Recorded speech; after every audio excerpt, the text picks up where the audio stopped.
ვაგრძელებთ აფხაზეთის საინფორმაციო ანალიტიკური ცენტრის მედია პროექტს სოხუმური ბრეხალოვკა.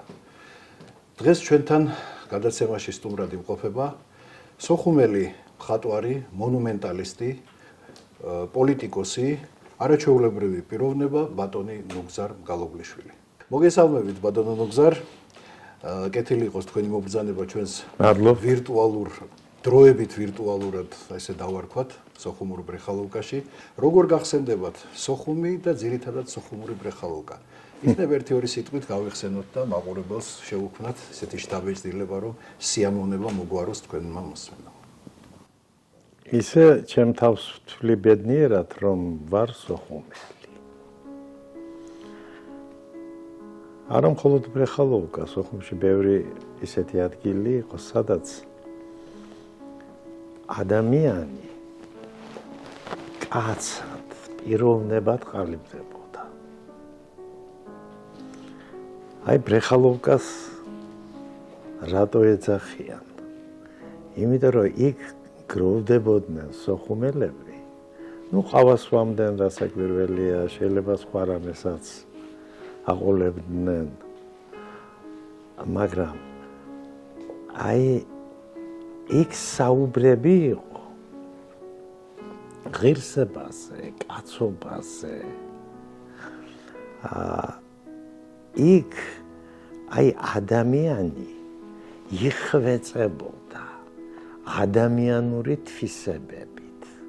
აი ამით იყო სოხუმი, ახლა მე ბევრი ქალაქები ვიცი, არა მარტო საქართველოში. მაგრამ სოხუმი განსაკუთრებული იყო. აი მეგობრობა რასაც ქვია მაგალითად. ბრეხალოვკაში იქმნებოდა ის ვითარება, ამ საუბრებში, ყოფაქცევაში, არიფი არ უნდა ყოფილიყავი. მთელ საბჭოთა კავშირში სოხუმს უწოდებდნენ გოროდ ბესფრაიროვ.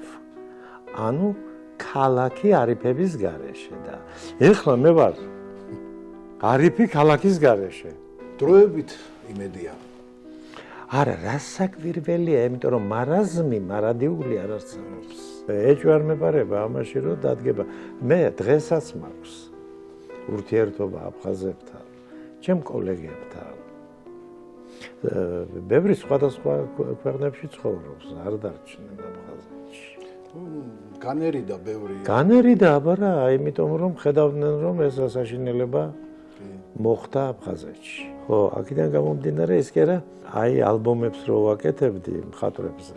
კიო ნუგზარიო, მაგრამ იქ აღმოჩნდებაო ჩემი ნამუშევარიო. მეო აფხაზეთში ვეღარ ჩავალო. არ შემიშვებენო აფხაზეთში. ამის გამო შეიძლება საყვედური გამოეცხადათ. ხო, საყვედური კი არა, საერთოდ არაფერი არ იყო გამორიცხული. გამიგე, აღარ მინდა ის სიტყვები ვიხმარო. ძალიან ბევრს უნდა, რა თქმა უნდა, ისაუბროს, ჩაერთოს ჩვენთან ერთად, მაგრამ იო, რასაკვირველია, იმიტომ რომ ჩვენ ურთიერთობას არ ვკარგავთ. და არ შეიძლება, რაფერი შეიძლება, როდესაც ჩვენ იზრდებოდი, რა ვიცი, სკოლის ასაკიდან და ამბები და მე სამ სკოლაში ერთდროულად ვსწავლობდი. ზოგი ერთშიც არ სწავლობდა. არა. ვინ შეიძლება გაიხსენოთ ისეთი კოლორიტული პიროვნება? ოიმე, უპირველეს ყოვლისა უნდა გავიხსენო ნიკოლოზ თაბუკაშვილი. ამ სკოლის დამაარსებელი. არა მხოლოდ სკოლის, არამედ სასწავლებლის, სკოლის დამაარსებელი, არაჩვეულებრივი პიროვნება. მე დავდიოდი თავიდან პიონერთა სახლში იყო ნორჩ მხატვართა წრე. იქ გავიგე რომ თურმე სკოლაც არსებობს. და დედაჩემო როცა მიყვანა პირველ კლასში, პირველივე გაკვეთილის შემდეგ გავიპარე, იმიტომ რომ უკვე ამ პიონერთა სახლში, ნორჩ მხატვართა წრეში, უკვე ვიცოდი რომ არსებობს სკოლა სამხატვრო. და მე მინდოდა, იმიტომ რომ სულ ბავშვობიდან ხატავდი. ხო, ყველა ბავშვები ხატავს. და ყველაზე წრფელ ნამუშევრებს აკეთებს. ხო და გავიპარე. აღატყდა სკოლაში მთელი ამბავი, კაცო, ბავშვი დაიკარგა. ზღვაშიც და კანალიზაციებშიც მეძებდნენ თურმე. დედამ კი დამტოვა იქ გაკვეთილი რომ ქონდა პირველი. ხო და მე კიდე მივედი სამხატვრო სკოლაში. ჩავჯექი ავტობუსში, მე მე-6 სკოლაში ვსწავლობდი. მივედი და მეუბნება რუსულად ქალბატონი, რომ რა გინდა შვილო შენო რატომ მოხვედიო ხოდა. მე ვთხარი მე მხატვარი ვარ მეთქი და მინდა აქ ვისწავლო მეთქი. მაშინ მომავალ წელს მოდია, იმიტომ რომ უკვე გამოცდები დასრულდაო.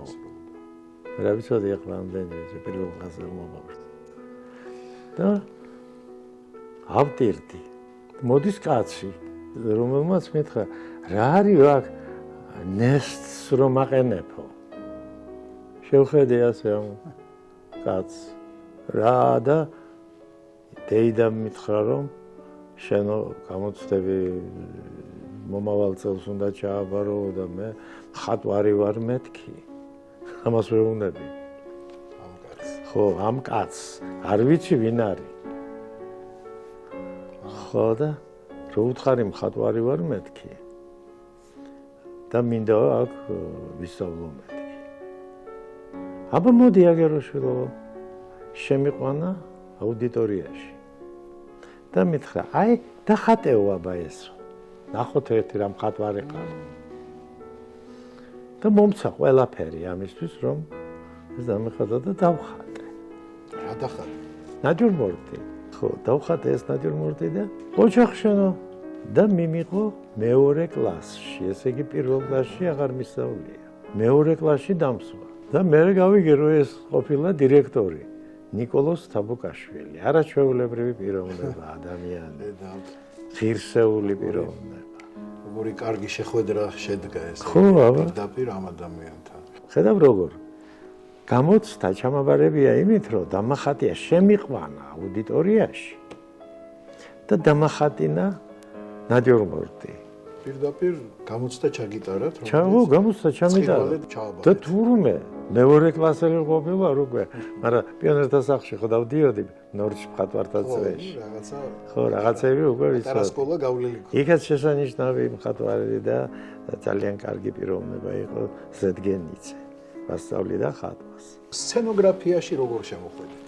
აი თეატრში და თეატრში მოღვაწეობაზე ხო ვერ გეტყვით, აი მე აღმოჩნდი ღბილიანი ადამიანი.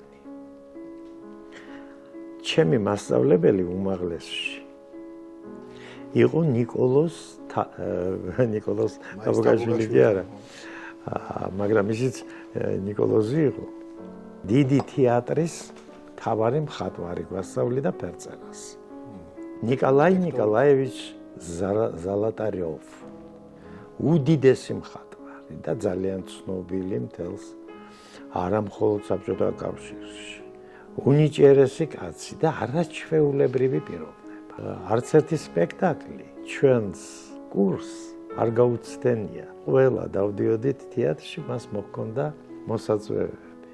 დიდ თეატრში და ასე ვთქვათ, პირველი კურსიდან დავდიოდი დიდ თეატრში. უყურებდი რასაკვირველია დეკორაციას, კოსტიუმებს, ამბებს. სოხუმის თეატრში თქვენი მოღვაწეობის პერიოდი, ასე ვთქვათ, ძალიან აშკარად არის გამორჩეული. ჩვენ როგორც გვახსოვს, ბევრი სპექტაკლი გაქვთ გაფორმებული. მე რაც გავაფორმე, თავარი არის თვითონ ნაწარმოებში ღრმად ჩაწვდე. და იქიდან გამომდინარე შექმნა დეკორაცია. იქიდან გამომდინარე სამოსი მსახიობის. ხო და აქედან გამომდინარე უკვე ქმნი შენ, ასე ვთქვათ, იმას. კი, მე რამოდენიმე დეკორაცია მაქვს გაკეთებული, რა თქმა უნდა. მაშინ გოგი მოღვაწეობდა ქავთარაძე. ჯერ ვიყავი სადაც მონაწილის გამგეთმი მიიღო. ნუ ახლა იქ შენ კარგად იცი, რომ ჩემი მეუღლეც მსახიობი იყო და არაჩვეულებრივი ქალბატონი. აღარ არის ღმერთმა ნათელში ამყოფოს. კი. ღმერთმა გაანათლოს მისი სული. ამიტომ თეატრთან მე საერთოდ ვიყავი ჯერ გეუბნები აი სტუდენტობის პერიოდიდან. მე სოხუმის თეატრთანაც ზედი ურთიერთობა და თლათ ასე ვთქვათ დამოუკრდით. ხო და აქედან გამომდინარე საკვირველია და გოგისთანაც ძალიან ღმერთმა ნათელში ამყოფოს. ესეც შესანიშნავი პიროვნება იყო და დიდი საქმე და დიდი ღვაწლი გაიღო მან კარგი პერიოდი ქონდა. კი, ძალიან კარგი პერიოდი იყო, ხო. აი, მეც ვაკეთებდი ახლა რაღაც შემეძლო, რა ვიცი. ეს იყო ეს, ასე ვთქვათ, ჩვენი მეგობრობის ერთმანეთთან კავშირის ადგილები. იქ არ იყო განსხვავებული აფხაზი, ქართველი. ჩვენ ვიყავით აი ერთი ქალაქის შვილები. ბრეხალოვკა. ჯერ ერთი ისე იყო განლაგებული, კარგი ადგილი იყო ამ წვანეში ჩაფლული ამბები და იქ გროვდებოდნენ სოხუმელები. იქ თასნაირი თემები ირჩევოდა, მაგრამ აი ეს იყო ის ადგილი, სადაც კაცობა, ღირსება. აი ამიტომ უწოდეს ამას ბრეხალოვკა. ყველა თემაზე მიდიოდა, ასე ვთქვათ, გარჩევებიც და ბჟაბასიც და სპორტიდან დაწყებული, ყველაფრით დამთავრებული. ხელოვნებით, ლიტერატურით, პოეზიით, ლიტერატურით და კაცის საქციელით. და კაცის საქციელს რატომღაც ყველაზე მკაცრად, ასე ვთქვათ, სჯიდნენ. იმიტომ რომ არაკაცურად არ უნდა მოიქცე. ხო და ამიტომ ბრეხალოვკაზე დადიოდა ფაქტიურად მთელი სოხუმი. ჩემთან სტუმრები რო ჩამევიდოდნენ სხვა ქალაქებიდან, იმასაც წავიყვანდი იქ ყავის დასალებად. ამრაზე, აი ზემოთ სართულზე. ყავა იყო სოხუმში ეს აუცილებელი სასმელი. ახლა მე არ ვამბობ, რომ ჩვენ მარტო ყავას ვსვამდით. რა უნდა?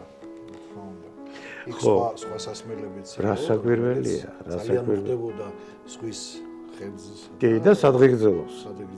აბა ყავით ხوارდებული დავლევდი კაცის სადღეგრძელოს, აბა რა. ხო.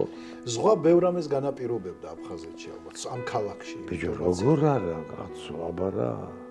ჯერ ერთი ზღვა ეს აუცილებლად პორტია და გემები. გემები მოდიოდნენ, საიდან არ მოდიოდნენ გემები. სოხუმი იმითაც იყო ძალიან საინტერესო და ესა რომ კულტურა არსებობდა. არა მხოლოდ დაუშვათ მხატვრობაში და მწერლობაში და ლიტერატურაში და რა ვიცი, სპორტში. არამედ ადამიანთა ურთიერთობებშიც. ძალიან აი კაცური, ღირსეული, ვაჟკაცური, იმიტომ რომ ეს ძალიან მნიშვნელოვანი იყო. და ეს ყველაფერი აი ჩნდებოდა სწორედ ამ ბრეხალოვკაში, იგივე ამრაში, კუკურის ჩაისმის დროს. კუკურის ჩაი ესეც რაღაცნაირი გამორჩეული ადგილი იყო. იმიტომ რომ გეოგრაფიულადაც რუსთაველის და აი ზღვაზე იყო ფაქტობრივად. აი ეს ბულვარი, სადაც საერთო ტრანსპორტი არ დადიოდა. იქ ბევრი ეცნობოდა ერთმანეთს, ბევრი კიდე ძველი, ასე ვთქვათ, ნაცნობები, მეგობრები შეებოდნენ და აი ეს იყო ადგილი, სადაც ადამიანები საუბრობდნენ. გარემოც იყო ძალიან ლამაზი, კარგი, რა. სასტუმროებიც ყველაფერი ლამაზი სასტუმროები იყო, რინცა, რომელიც ადრე სანრემოთ იწოდებოდა. კი. აქეთ აფხაზია, ტურისტი და მოკლედ კარგი. არა, არაჩვეულებრივი ადგილი იყო და ისედაც ძალიან ლამაზი. თავისი თეატრი. ბიჭო, თავისი გრიფონები. თეატრი, გრიფონები, ეს იყო საოცარი რამე და ძალიან მაგარია. მე დღემდე გული მткиვა და ამბავი რომ ჩვენი თეატრი იქიდან გადავიდა ყოფილ კინოთეატრში.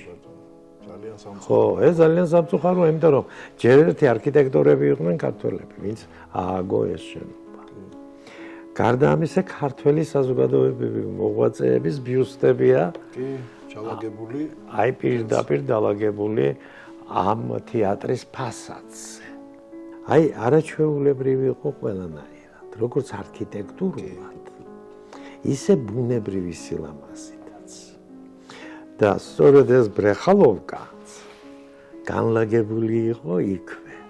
გზაჯვარედინზე. გზაჯვარედინზე, ხო. ზღვასა და ამ ქუჩებში შუა რაღაცნაირი ძალიან მართლა და მე კიდე იმით ვიყავი ბედნიერი რომ ჩემი სახელოსნოდან 3 წუთი მინდოდა იქ მივსულიყავი.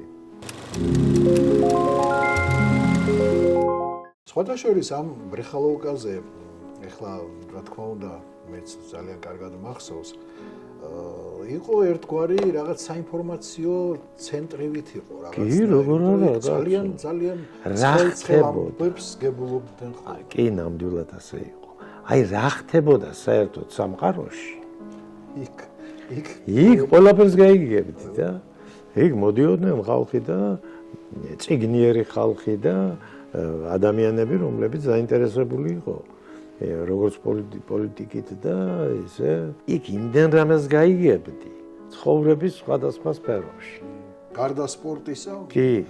ძალიან ბევრ რამეს. კი, კაცო, ლიტერატურაზე, ხელოვნებაზე, კულტურაზე, სპორტზე, ყველაფერზე საუბრობდით იქ. და ყველაზე მთავარი, იქ არავინ არ არჩევდა რა ეროვნების ადამიანს. არა, კაცო, მაშინ იქნება ამას არც იმდენ ყურადღებას არ ვაქცევდით, იმიტომ რომ ეს იყო ჩვეულებრივი ამბავი. იქ ეროვნების და სახელმწიფოებრივი, ასე ვთქვათ, ის მიხედვით კი არ არჩევდნენ ადამიანებს. არამედ მისი ადამიანური თვისებებით, კაცობით, ღირსებით. აი ეს იყო მთავარი, საერთოდ იმიტომ ეძახდნენ, ხო თავიდან ვთქვი, გორად ფესვაირო. ხო და აი ამიტომაც იგივე წესები მაგალითად მოქცევის წესს გონდა მნიშვნელობა. აი ამ ქალაქში, სოხუმში.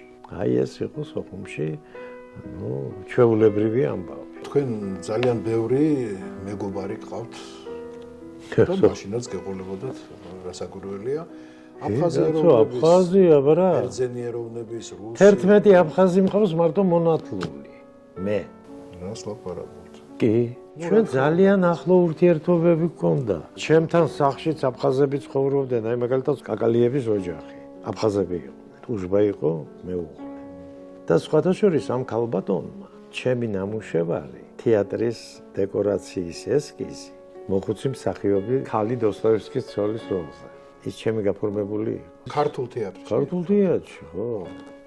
რომ მოვიდნენ ჩემი სახლის დასარბევად, ამ ქალმა გაყარა ისე. აი მისმა მეუღლემ ეს ესკიზი დეკორაციის თეატრის. თითქმის 30 წელი შეინახა. და მე ჩემი ერთ-ერთი ნათლული რჩევა აქეთ სამკურნალოდ რჩევა მოდიოდა. იმას გამოატანა ნუზარის მეუდანე. თქვენ ბრძანდებით საქართველოს დამოუკიდებლობის აღდგენის აქტზე ხელმომწერი, ერთ-ერთი ხელმომწერი. ეს როგორი განცდა? განცდა როგორია, რასაკვირველია, სასიხარულო განცდა. მაგრამ მანამდე რამდენი ვიბრძოლეთ, რომ ამისთვის მიგვეღწიეთ. თქვენ კარგად იცით, რომ სოხუმშიც იყო ეროვნული მოძრაობა და საკმაოდ ღირსეული და იცით ამას ვოვავეკუა შეეწირა ეს სულმნათი პიროვნება და არაჩვეულებრივი ადამიანი. ჩვენ ამისთვის ვიბრძოდით, რასაკვირველია. და მე რო გავხდი, ესეც ზვიად გამსახურდიას დამსახურებაა და მან, იმიტომ რომ მე მაგდენი ჭკუა მაშინ და პოლიტიკური ალღა მქონდა. რამდენი ზვიადს. მე პირველმა საშუალო სკოლამ მიუხედავად იმისა, რომ მე 6-ში ვსწავლობდი თურმაზაში. წამომაყენა დეპუტატობის კანდიდატად. და მე უარი ვთქვი, იმიტომ რომ ამ საბჭოთა სისტემას ვებრძოდი. არ ვქენ. ხო და სოსო ადამიანი მართლაც შემოყოფს მისი სული არაჩვეულებრივი რონება აცნობა ზვიად გამსახურდია სამის შესახებ. რომ უარს ამბობს ცხადებს და ზვიად მადამერია იმ დღეს. მოგზარ, სასწრაფოდ უნდა ჩამოხვიდეო, იმიტომ რომ ძალიან სერიოზული საკითხი იყო გასახელველიო. ჩამოვედი და მითხრა, მოგზარ, ძალიან დიდი შეცდომას უწევ. შენ გაქვს ახლა შანსი გახდე დეპუტატი. და ჩვენთვის ამ ССР უმაღლეს საბჭოში ძალიან დიდი მნიშვნელობა აქვს ერთ კაცს. ბრეხალოვკას ამ ყველაფერში აქვს თავისი წვლილი და თავისი ასე ვთქვათ, იმიტომ რომ ჩვენ იქაც საუბრობდით ამ თემებს. გასაგურებელია. წარმოიდგინე რომ იმ უმაღლეს ССР უმაღლეს საბჭოში, როდესაც გუმბარიძემ დააყენა ეს კენჭის ყრაზე, ორი იყო წინააღმდეგი და დანარჩენმა მე დამიჯერა მხარი. იმიტომ გამახსენდა ახლა ეს ამბები, იმიტომ რომ ეს იყო გადამწყვეტი და დამთავრდა ამით ССР უმაღლესი საბჭო და მერე მრგვალმა მაგიდამ გაიმარჯვა ახალ არჩევნებში. იმ მრგვალი მაგიდის წევრი მეც ვიყავი და ჰელსინკის ჯგუფის. დამოუკიდებლობას ყველაზე დიდი საფუძველი ჩაუყარა სოხუმმა. სოხუმმა და სოხუმურმა ბრეხალობმა. აბა ხვალ რომ ჩვენ სოხუმში თანაცხოვრება დავიწყოთ, რომელიც გამორიცხული არ არის და ერთმა ინებოს რომ აუცილებლად და მოხდება კიდევაც, რა თქმა უნდა. აი როგორი შეხვედრა წარმოგიდგენიათ ამ ადამიანებთან? ჩვეულებრივი, ძმური. ჩვენ ხო გეუბნები, ადრეც ვთქვი, ჩვენ არ ვანსხვავებდით ერთმანეთს. ჩვენ ვიყავით აი ჩვეულებრივად ადამიანური ურთიერთობები.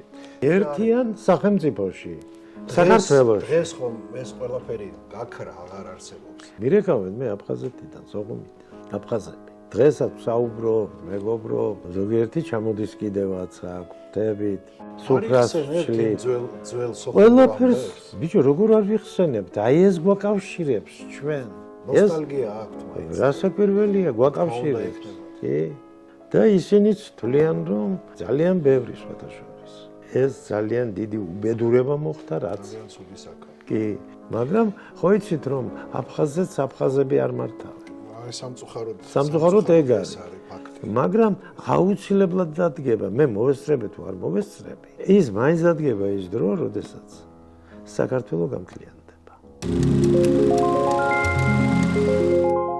აი რას ვეტყოდით იქაურ მაცხოვრებლებს? იმას ვეტყოდი, რომ თქვენ თუ გინდათ გადარჩეთ, დაუბრუნდით თქვენს ფესვებს. თქვენ აფხაზები ხართ და არა აფსუები და აი ეს გაიგოს თვითონ იმ თაობამ. თორე ჩვენ მათამდე არავით არის სიძულვილი ღმერთმა დაგვიპაროს, არც გქონია არასდროს. არასდროს არ იყო ესეთი რამე. რუმიანცების ფონდში აფხაზი თავადების წერილი დღესაც ინახება, რომელიც აფხაზმა თავადებმა მისწერეს რუსეთის იმპერატორს. ის იყო ნამდვილ აფხაზურ ენაზე, აფსუას ენაზე კი არ იყო და ქართული გრაფიკით. ქართული ამბა. 500 რუბლი გადავიხადე ამაში, ამ რუმიანცების ფონდიდან გამოვიტანე 100. მაშინ მე ლომონოსოვის უნივერსიტეტს ვაფორმებდი. ვერ მოვდიოდი, თორე ერთი სული მქონდა, როდის ჩამევიტანდი თბილისში ამ 100-ს. და შემდგა ისტორიკოსი ბროსე ხოშტარია. ეს რომ ანახე, კაცი გავოცდა. ეს მეთქი მეუთხარი მე გამოვიტანე. დღესაც რომ მიხვიდეთ იმ რუმიანცების ფონდში. იქ წერია როდის, რომელ რიცხვში, რომელ თვეში გავიტანე მე 100. მუზამ გალობლიშვილი. ედან ეს 100. დოკუმენტი. მეუთხარი საქართველოს ხელნაწერთა ფონდში აი ეს იმისთვის ავიღე მეთქი აქ. ეს ახლა აქ არის ჩვენთან? აი ხელნაწერთა ფონდში. ბროსე ხოშტარიამ მოიტანა და გადასცა მათ ამ ისტორიულ ჭეშმარიტებას და სიმართლეს. ვერავინ ვერ გააყალბებს. ეს ყველაფერი იყო და ეს ყველაფერი აღდგება. ეს აუცილებლად მოხდება, მაგრამ მე მინდა რომ მოვესწრო. ღმერთმა გისმინოთ, ბატონო მუგზარ. დიდი მადლობა საუბრებისთვის, ძალიან კარგი მოგონებებისთვის. ჩვენ კი დღეს ამით გემშვიდობებით, ძვირფასო სოხუმური ბრეხალუკის მაყურებელო მომავალ შეხვედრამდე.